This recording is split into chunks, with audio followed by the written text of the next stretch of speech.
இது மகிமை நேரம். கர்த்தராகிய இயேசு கிறிஸ்துவின் நாமத்தினாலே மகிமை நேர நிகழ்ச்சியின் மூலமாக மறுபடியும் உங்கள் யாவரையும் சந்திப்பதை நான் மகிழ்ச்சி அடைகிறேன். கர்த்தராகிய இயேசு கிறிஸ்து தாமே ஊழியத்தின் பாதையிலே உலகாக நடத்தி வருகிறதற்காக ஒரு நன்றியும் மேன்மையும் செலுத்துகிறேன். இந்த நாட்களிலும் நம்முடைய வாழ்விலே இப்பொழுது நாம் கடந்து செல்லும் பாதையிலே காணப்படுகிற காரியங்கள், சம்பவங்கள் எல்லாம் நம்முடைய வாழ்வில் ஒருவேளை வருத்தங்களையும் சஞ்சங்களையும் போராட்டங்களையும் கொடுத்திருக்கலாம். ஒருவேளை இது என்னுடைய வாழ்வின் முடிவாக இருக்குமோ, நான் என்னுடைய வாழ்விலே சமாதானத்தை காண முடியாதோ, சந்தோஷத்தை காண முடியாதோ என்று நினைத்திருக்கலாம். என்னுடைய முடிவு காலம் வரைக்கும் இப்படியே தான் இருக்குமோ என்று நினைத்திருக்கலாம். ஆனாலும் கர்த்தர் நம்மை பார்த்து சொல்கிறார், இது உன்னுடைய வாழ்வின் ஆரம்பம். நான் இந்த காரியங்களை மாறுதலாக முடிவு பண்ணுவேன். உன்னுடைய வாழ்வின் முடிவு சம்பூர்ணமாக இருக்கும் என்று கர்த்தர் சொல்கிறார். அதுபோல வேதாகமத்திலே அற்பமாக காணப்பட்ட வாழ்வுகளை எப்படி தேவன் சம்பூர்ணமாய் மாற்றினார் என்பதாக நாம் தியானித்து வருகிறோம். நாம் வேதாகமத்திலே அற்பமாக எண்ணப்பட்ட ஒரு மனிதனுடைய வாழ்வை கர்த்தர் சம்பூர்ணமாய் மாற்றியதை பற்றி சிந்திப்பதற்கு ஆதாரமாக எடுத்துக்கொண்ட வேத வசனம் யோசுவா 11ஆம் அதிகாரம் 18ஆம் வசனம். யோசுவா நெடுநாளாய் அந்த ராஜாக்கள் எல்லாரோடும் யுத்தம் பண்ணினான் என்று.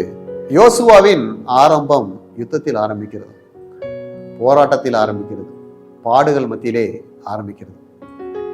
மோசே இஸ்ரவேல் ஜனங்களை வழிநடத்தி வருகிறார். மோசேக்கு பின்பாக யோசுவாவை கர்த்தர் தெரிந்து கொள்கிறார். கர்த்தர் யோசுவாவை தெரிந்து கொள்ளும் போது அவருடைய ஆரம்பம் எப்படியாக இருந்தது என்றால் யுத்தத்தில் இருந்தது. எல்லா ராஜாக்களோடும் அவர் யுத்தம் பண்ணுகிறார். போராட்டம் நிறைந்ததாக அவருடைய வாழ்க்கை காணப்படுகிறது. யுத்தம் நிறைந்ததாக, சமாதானம் இல்லாததாக அவருடைய வாழ்க்கை காணப்படுகிறது. ஆனாலும் கர்த்தர் யோசுவாவின் வாழ்வை, அவனுடைய முடிவிலே அந்த சூழ்நிலையை மாற்றி சம்பூர்ணமாய் அடைய செய்கிறார். எப்படியாக கர்த்தர் யோசுவாவின் வாழ்விலே மாற்றத்தை உண்டு பண்ணினார், எந்தெந்த காரியங்களிலே மாற்றத்தை உண்டு பண்ணினார் என்று நாம் பார்ப்போமானால், முதலாவது கர்த்தர் யோசுவாவோடு நேரடியாக பேசும்படி யோசுவா உயர்த்தப்படுகிறார்.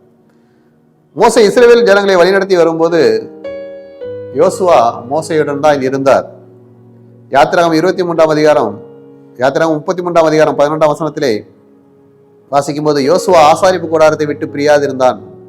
கர்த்தருடைய ஆலயத்தை, கர்த்தருடைய சமூகத்தை தேடி நாடி இருந்த யோசுவா கர்த்தருடைய ஆலய பிரகாரங்களிலே தங்கியிருக்க ஒப்பு கொடுத்த போது போல ஆலய பிரகாரங்களிலே வாஞ்சியா இருந்த யோசுவா.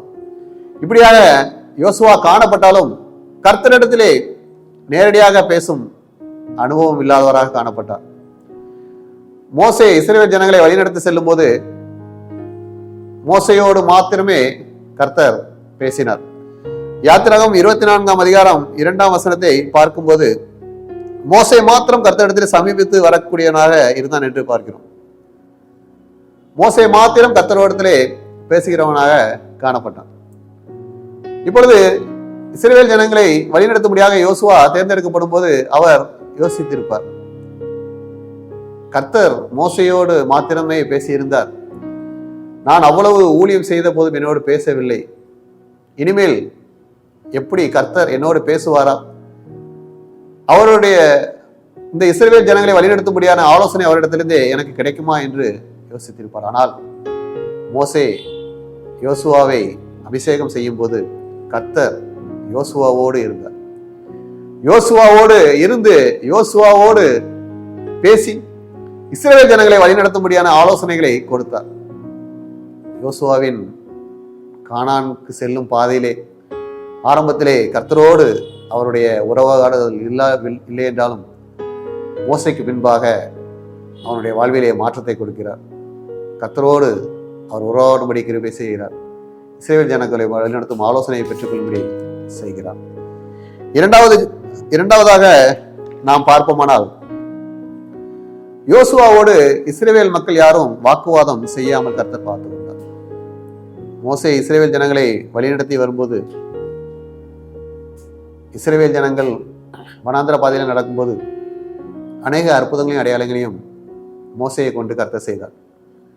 இஸ்ரவேல் மக்கள் எகிப்திலே அடிமைகளாக இருந்தார்கள். அவர்கள் அடிமையாக இருந்தார்கள். மேலும் அவர்கள் வேலை செய்துவிட்டு மீதியான நேரங்களிலே தங்கள் மிருக ஜீவங்களுக்கு ஆகாரம் எடுக்க வேண்டும். இவ்வளவு பாடுகள் மத்தியிலே, உபத்திரங்கள் மத்தியிலே இருந்த ஜனங்களை மோசையை கொண்டு கர்த்தர் வழிநடத்தி செல்கிறார். அந்த வனாந்தரத்திலே அவர்கள் இச்சித்தது கிடைக்கவில்லை என்று மோசையோடு வாக்குவாதம் பண்ணுகிறார்கள். மோசையோடு வாக்குவாதம் பண்ணிக்கொண்டே இருக்கிறார்கள். இதையெல்லாம் யோசுவா பார்த்து கொண்டே இருக்கிறார். இஸ்ரவேல் ஜனங்களை இப்பொழுது நான் யோசுவா வழிநடத்தி செல்ல வேண்டும். இப்பொழுது யோசுவா நினைக்கிறார், கர்த்தர் மோசையை கொண்டு பல அற்புதங்களின் அடையாளங்களையும் இஸ்ரவேல் மக்கள் மத்தியிலே செய்த போதிலும் மோசைக்கு விரோதமாக வாக்குவாதம் பண்ணினார்களே, நான் எம்மாத்திரம், என்னோடும் இவர்கள் வாக்குவாதம் பண்ணுவார்களோ என்று நினைத்திருப்பார். ஆனால் யோசுவா அபிஷேகம் பண்ணப்பட்ட பின்பு கர்த்தர் கூறிய வார்த்தை, நான் உன்னோடு கூட இருக்கிறேன் என்று சொன்னார். பயப்படாதே, நான் உன்னுடனே இருக்கிறேன் என்றார். கர்த்தர் யோசுவாவோடு இருந்தார். மேலும் ஜனங்களே யோசுவாவுக்கு விரோதமாக யாரும் எழும்பக்கூடாது என்று தீர்மானம் பண்ணினார்கள். யோசுவா 1:18 வாசிக்கும் போது, யோசுவாவின் பேச்சை கேட்காமல் வாக்குவாதம் முரட்டாட்டம் பண்ணுகிறவன் கொலை செய்யப்பட கடவன் என்று ஜனங்களுக்கு கட்டளை பிறந்தது. ஜனங்கள் எல்லாரும் என்ன சொல்கிறார்கள்? நீர் பலங்கொண்டு திடமனதாய் மாத்திரம் இரும் என்று சொல்கிறார்கள். யோசுவாவுக்கு விரோதமாக எழும்புகிறவர்கள் கொலை செய்யப்பட வேண்டும் என்று தீர்மானம் நிறைவேற்றப்படுகிறது. பாருங்கள், அவனுடைய காரியம் எப்படியாக மாறுதலாக முடிந்தது. வாக்குவாதம் பண்ணினவர்கள் இப்பொழுது வாக்குவாதம் பண்ண முடியாத சூழ்நிலையிலே கட்டளைகள் பிறப்பிக்கும்படியாக கர்த்தர் கிருபை செய்தார். யார் யாரெல்லாம் வாக்குவாதம் பண்ணினார்களோ அவர்கள் யாரும் வாக்குவாதம் பண்ணாதபடி அமைதலாக இருக்கும்படியாக கர்த்தர் செய்தார். நம்முடைய வாழ்விலும் ஒருவேளை நமக்கு விரோதமாக வாக்குவாதம் செய்கிறார்கள், நமக்கு விரோதமாக பேசுகிறார்கள், நமக்கு விரோதமாக எழும்புகிறார்கள் என்றால் கர்த்தர் அதை பார்ப்பார். கர்த்தர் அவர்கள் நம்மோடு வாக்குவாதம் செய்யாதபடி, நமக்கு விரோதமாக பேசாதபடி, நமக்கு விரோதமாக எழும்பாதபடி கர்த்தர் கட்டளைகள் பிறப்பிக்கும்படி செய்வார். கர்த்தர் தீர்மானங்கள் உண்டாக செய்வார். எனவே நம்முடைய வாழ்விலே இப்படிப்பட்ட சூழ்நிலை இருப்போமானால் கர்த்தர் அந்த சூழ்நிலையிலும் யோசுவாவுக்கு கூடவே இருந்தது போல நம்மோடும் கூட இருந்து நம்மை பயப்படாமல் பார்த்துக் கொள்வார். நம்மோடு யாரும் வாக்குவாதம் செய்யாமல் பார்த்துக் கொள்வார். நாம் வாக்குவாதம் செய்த நபர்கள் பயந்து அஞ்சி நடுங்கும்படியாக கிருபை செய்வார். மூன்றாவதாக நாம் பார்க்கும்போது, எதிரிகள் ஆபத்தின்றி அமைதலான வாழ்க்கை பெற்று அனுபவித்தார். யோசுவா 11:19 வாசிப்போமானால், கிபியோனின் குடிகளாகிய ஏவியரை தவிர ஒரு பட்டணமும் இஸ்ரவேல் புத்திரருடைய சமாதானம் பண்ணவில்லை, மற்ற எல்லா பட்டணங்களையும் யுத்தம் பண்ணி யோசுவா பிடித்திருக்கிறார். பாருங்கள், அந்த ஏவியரை தவிர மற்ற எல்லா பட்டணங்களையும் யுத்தம் பண்ணிதான் யோசுவா பிடித்திருக்கிறார். ஒரே போராட்டங்கள், போர் என்று இருந்த போதிலும் இஸ்ரவேல் மக்களை கானான் தேசத்துக்கு வழிநடத்தி கொண்டு சென்று அங்கே இஸ்ரவேல் ஜனங்களை 12 கோத்திரங்களுக்கும் கானான் தேசத்தை பிரித்து கொடுத்த பின்பு அவர் சமாதானத்தோடு காணப்பட்டார். வசனம் சொல்லுகிறது, யோசுவா 11:23 நாம் பார்க்கும்போது, இஸ்ரவேல் ஜனங்களை கானானுக்கு அழைத்து சென்று கானானை இஸ்ரவேல் ஜனங்களுக்கு பங்கிட்டு கொடுத்த பின்பு யுத்தம் ஓய்ந்ததினால் தேசம் அமைதலாக இருந்தது என்று பார்க்கிறோம். யுத்தத்தை முடிய செய்தார், போராட்டத்தை முடிய செய்தார், வாக்குவாதங்கள் இல்லாமல் பார்த்து கொண்டார். பாருங்கள், நம்முடைய வாழ்க்கையிலும் ஒருவேளை நாம் போராட்டம் நிறைந்த வாழ்க்கையாக, நம்முடைய வாழ்க்கை போர் நிறைந்த வாழ்க்கையாக, போராட்டம் நிறைந்த வாழ்க்கையாக, பாடுகள் நிறைந்த வாழ்க்கையாக, உபத்திரம் நிறைந்த வாழ்க்கையாக காணப்படுமானால் கர்த்தர் எல்லா சூழ்நிலையும் நமக்கு மாற்றித்தர வல்லவராக இருக்கிறார். கர்த்தர் நமக்கும் வாக்கு கொடுத்திருக்கிறார். நாம் வாசிப்போமானால் ஏசாயா 42:2 வாசிக்கும் போது, எருசலேமுடன் பட்சமாய் பேசி அதன் போர் முடிந்தது என்றும் அதன் அக்கிரமம் நிவர்த்தியாயிற்று என்றும் சொல்லுங்கள் என்று கர்த்தர் சொல்கிறார்.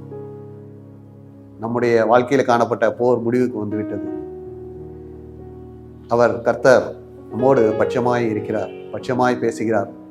நமக்கான அனுகூலமான காரியங்களை கர்த்தர் செய்து தருவார். நம்முடைய வாழ்க்கையிலே காணப்பட்ட போராட்டங்களுக்கு கர்த்தர் முற்றுப்புள்ளி வைத்து விட்டார்.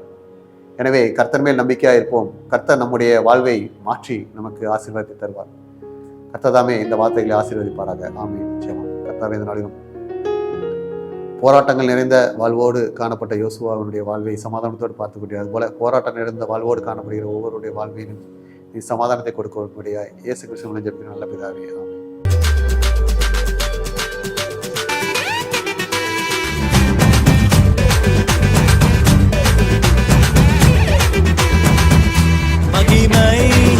மகிமை மகிமை மகிமை மகிமை